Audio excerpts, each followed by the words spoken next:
Hey, welcome back to the show. Total Financial Solutions, Safer Money Hour. Arif Halaby, and along with Jeff Gerard. All right, we're talking about retirement choices and accounts. What's best for you? When it comes to kind of building your retirement accounts, we talk about diversification of assets. People talk about, I want stocks, bonds, mutual funds, annuities, real estate, gold, pork bellies. I don't know. You want to spread it out. Look, that's nice. But don't forget the diversification of the taxation of those dollars. That's where your CPA comes into play. Look, if you're 30 years old and you lose half your money, what is that, like $50? So it's not going to change your life. Okay, maybe more, but not much for most. But if you're 65 years old and you lose half your money, what are you going to do? You're not going back to work. But most of you will. Most of you have to, because that is what you do when you are hungry. Right? You're not going to protest. You just actually get up and go to work. So you have to figure out a way to protect your money so that you don't have to go back to work. Now, you might want to, but you don't have to. At 75 or 80, 85 years old, you may want other things to do besides showing up at 8 in the morning somewhere. So this is important when you're trying to build that safety net. So what is the difference in taxation of those dollars when we talk about that? Well, you have the Roth IRAs and all of its little family. So there's a 401k, which means your for-profit company, you can still put in the $18,000 a year. And as you put those monies in, if you choose to have half of it go to the savings, to the tax-friendly, if you will, 401k, or you can have it go into the Roth 401k, or all of it, or 10%, it doesn't matter. But by spreading that out and meeting with your financial advisor and your tax preparer, you can say, do I need a tax break now? With my kids being young, and I've got the write-offs for my business and my rental properties, and I have my home mortgage. I have a big part of that's there for a write-off. What am I going to do, and how am I going to build, if you will, my financial safety in the future versus today? Then you may want to consider the Roth 401k. Now, if you're a teacher, educator, work for a hospital, they have an account as well. That's right, and a lot of folks know it as a 403b, or, which is also synonymous, a TSA. You'll hear a tax-sheltered account, tax-sheltered annuity. It's basically an arrangement that your money has with the IRS that says, just like the 401k, you go to work, you earn, let's say, $1,000. If you want to put $200 in this account, that would be taken out of the equation before they taxed you on that. So it's kind of a nice thing where you defer that income. Same idea. You've also heard this if you work for a municipality, right? A government or an agency, something of the like. You would have something called a deferred compensation. But guess what? That also has numbers behind it as well. Yeah, that's a 457. You guys know that as deferred comp. If you work for a county, city, state agency, an organization where it's basically run by the government. So think of this for a second. Now, there are organizations like a college or a university. So, for example, we have clients that work for UCLA. At UCLA, they have a 401a. So a 401k is for a company, just a regular for-profit company. But they have a 401a. They have a deferred compensation because it's a government agency, right? It's the University of California, so it has the California benefits. But then it also has, because it's a school, it has the 403b. So in fact, we had clients, and she worked for UC Santa Barbara, but she went to work for 5 years for one reason and one reason only: to save 100% of what she made virtually by maxing out the contributions in each and every one of those accounts. So although she earned nearly $70,000 a year at the time, she was taking home around $12,000 or $15,000. The rest of it was just being banked. Why? Because for 5 years, because they had spent a lot of money early and they needed to find a way to build up their retirement accounts for the future, and that was one of the options. She was still young enough, she could retire and go to work, if you will, to save those dollars. So there's things that exist where they sit on top of each other. If it's a state hospital or a county facility, right, you're going to see a government agency mixed with a hospital. There's mixtures of those. Why that works for you is because you may have one of those that is a before tax and one of those that is an after tax. You have to realize, if you are a baby boomer, you are the one who has the money to pay the taxes so that the folks behind you and in front of you can live. Social Security is broke. It's gone. All of the money has been taken out and replaced with IOUs, literally, from the federal government. So your grandparents or your parents that are retired, if you're a baby boomer, right, you were born after 1946 to 1964, when people are collecting Social Security payments, all of us are putting money in. It goes into a bucket. They've spent all of that, and now they need to find some more to pay the rest of the folks. So they borrow money from the federal government, or they cash in, I should say, those IOUs. But because the federal government doesn't have the money to pay that, they have to go and borrow it from Canada, from Germany, from China, in order to pay Social Security checks. About 40%. It's the latest numbers I heard. Does that not cause you, shouldn't you be like screaming right now, or like, what the heck, why our politicians are lying, and they told us and we said? Here's the better news. Because as a baby boomer, you're the one with all the retirement accounts, right? Because you did what you were supposed to. You saved in your 401k, you saved money in your retirement accounts, and you got a pension. Well, that's all pre-tax money. And your kids bought the idea that they're supposed to go to school and get student loans. So the ones that didn't are probably the smart ones as far as the student loans go. Because they don't. Are they making $60,000, $80,000 a year at 25 years old? Of course not. So they are deferring their student loans, meaning the debt is now $1.2 trillion. They are not going to work at any jobs because it has to be right for them, right? They've got this, they have to feel like it's the right job. I worked 3 jobs. I never felt like cleaning the toilets at Pettit Park in Granada Hills was the right thing to do, but it was what had to be done. That was the summer of 1986. I don't remember feeling like working as a security guard and checking people in at the Daily News was my destination in life. You wouldn't have caught me anywhere holding a sign asking for minimum wage because I had a job, I had to work. You know, am I going to think you're going to feed me? So this next generation is a lot more entitled. They think they deserve to, or they need to. And the truth is, all of the education is right here. Do you know that? It's right on your cell phone, or your iPad, or your laptop for free. Go to Starbucks, you can get free Wi-Fi. So where we used to send kids off to these universities to come back with knowledge, today the knowledge is available for free. Nearly every single book ever published is free. Do you know that? So what about the experiences? Oh my gosh, have you not seen on the websites now, the Khan Academy? You can get every kind of math, English, history, philosophy, science. They're online. So why are we sending kids away for $50,000 a year to come back with a philosophy degree? A plumber makes more than a philosopher. Did you know that? An electrician, a carpenter. They don't need more education. They need financial literacy, because they both are going to be paid with the dollar. Learn how to manage the dollar properly, and I don't care how much you make, you're wealthier than the person who with 50 degrees. So the difference is never, in my opinion, more education, more certificates on a wall. Who cares? You need to know something, give me 3 minutes. That's only because I'm going to take a break and grab something to drink. That's how long it takes. We would sit there and we talk about stuff in our family. You know, my mom and dad would say things. I'd say, Mom, Dad, what's a stock? Go look it up, kid. Right? How do you spell go? Look it up. Encyclopedias, dictionaries, that's what we used to have to. Right. Today, we sit at the dinner table, Jeff, and I say something like, I can't remember, when were I don't know, let's just make up something. When were the pyramids built? And you see all 3 of my kids, poof, on their phones. Dad, the first one was built and it's this size and it looks like, wow, really? I just didn't want to know how the watch was made, just what time it was. Everything about everything. The answer, we had him interviewed on our radio show right here on KHTS.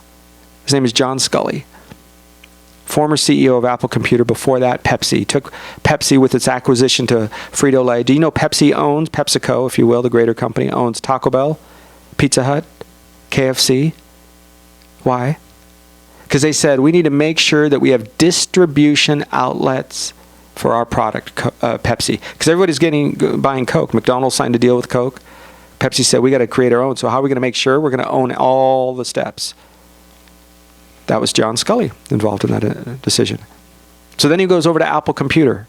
Takes Apple from a small $500 million, not a big company, $500 million is a lot of money, to multiple billions of dollars worth of a company now. So he wrote a book. We had him on our show. We talked about it. And he said, Arif, there is no reason to try to find the answers. The answers exist. We've solved that problem. It's over. The only reason people, I'm going to paraphrase this part, the only reason people should be going to college or university is to find what the next question is. Poor people think it's about the answer. You guys think you need to find out the answer. I got to go do. Rich people are like, no, man, it's about the be. It's about understanding how to be more compassionate, how to be more involved, how to be more self-reliant, how to be more responsible for my actions. Poor people think they have to go get another degree, so they need money from you. Gimme.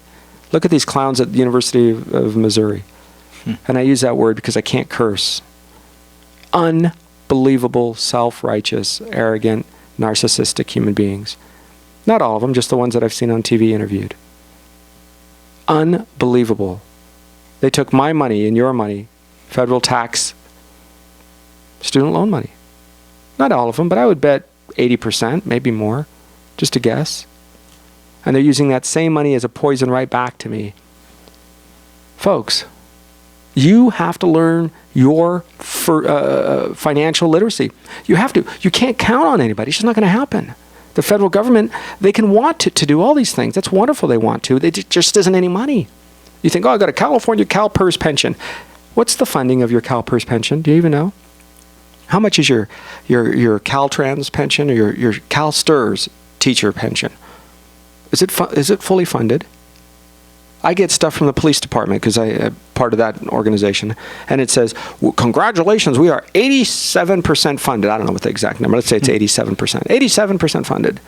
Like, wow, 87, that's a pretty big number. I like it. No, that means that 13% of the money is not there. That means that, think of it in reality. That means that they can only give you 87 cents on the dollar because there's not enough money to fund. So be very careful on abdicating your responsibility to your own family's finances.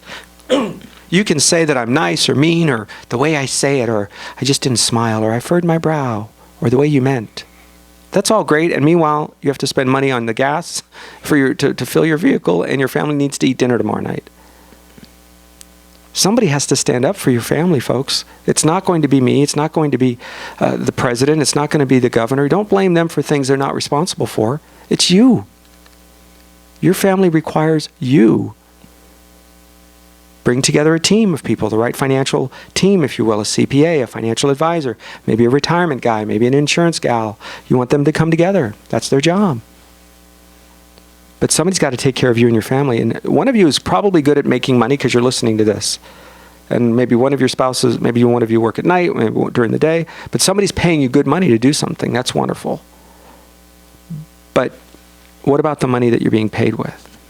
You guys think Wall Street is watching out for you? Largest decline in the history of the market, 2008.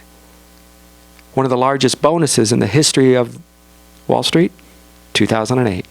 In other words, they lost half of your money or more, put the country on near financial collapse, and these same clowns in Wall Street decided that they were going to pay themselves a bonus. I don't know. Maybe you think that's okay. But somebody's got to watch out for you and your family. You got to say, maybe that's not a good system to be a part of. I have retirement money sitting there. How do I make sure that it grows? Reasonably returns. I don't need big hits. I don't need big home runs. Just need reasonable returns. Outpace inflation, not go backwards, not lose. Why has a product like that been around for 25 years? The concept has been around for 80 years. And you can't put it through your retirement account at work, your 401k, your 403b. You know, teachers can.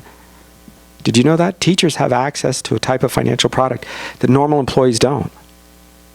For-profit companies, I say normal employees. There's many things you can do wrong with an inherited IRA. When we come back, I want to get to that. How do we break down to keep your family from losing money in the second and third generation? We have those tips and tricks when we come back. Total Financial Solutions, Safer Money Hour. I'm Arif Halaby, along with Jeff Gerard. And this is Arif Halaby and Total Financial Solutions. We'll be right back. Hey, welcome back to the show, Total Financial Solutions, Safer Money Hour. All right, your family's financial life, you might say, hey, at the end of my life, I have money left over to inherit or to leave as a beneficiary to my kids, my spouse, church, charity, organization.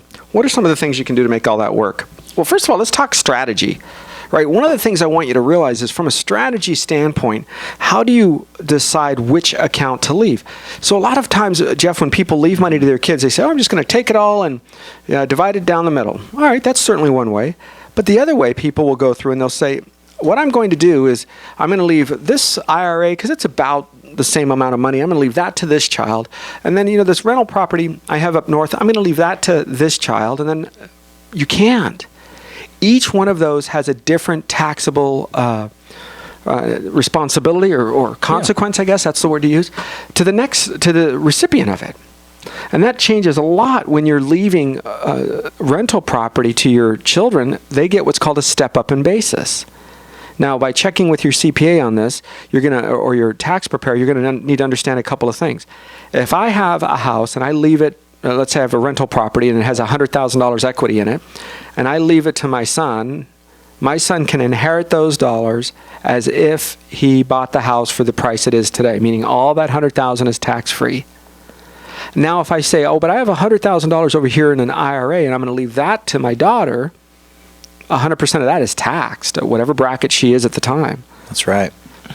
Yeah, it's a big deal because I've seen this happen quite a bit where parents thinking that there's an equal value or perceived value in totally different assets. Maybe one's a retirement account that hasn't been taxed yet versus this property in Arif's example. And you will see drastic differences. And do you think mom or dad's going to be around to to kind of sort this out and to kind of smooth things over? No, they've passed away. So what's going to happen is someone is going to get a gift that they're going to give probably, I don't know, a third to maybe half back to the government in taxes. Or it's going to jack up their tax bracket for their earnings. Maybe they had a great year in earnings at their job, or they got a bonus and maybe all that went right back. So there could be a stigma around that money that they've received if it causes them adverse tax consequences. And then on the other side, maybe a little Jimmy or Susie over here with the property, they're going to say, oh gosh, I didn't have to sell it. I didn't have to do anything. I took care of it and it's now paying me income. Do you think there's going to be any resentment on the backside of that? I think so.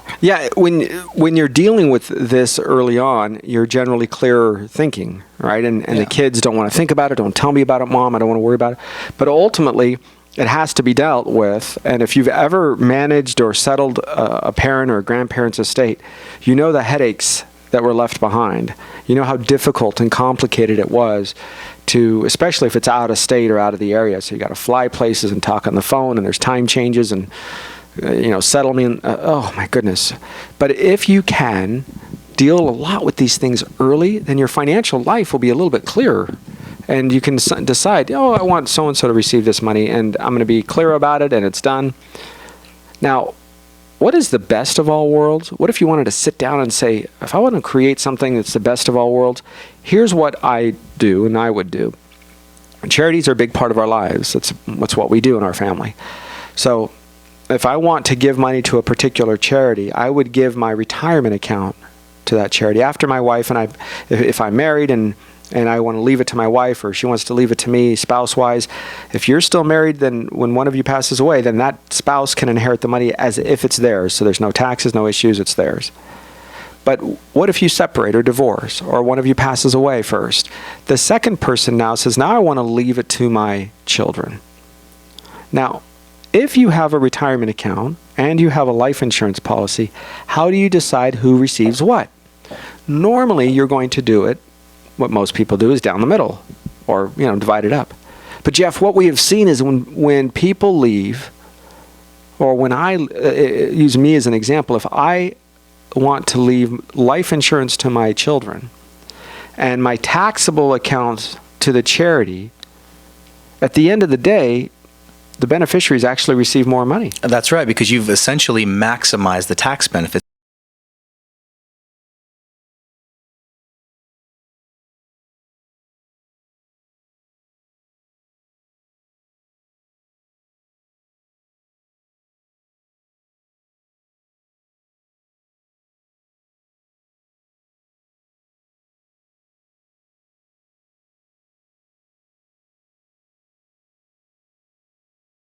Leave them life insurance under current law, tax-free. Doesn't mess it with their taxes. They don't have to give any of it up.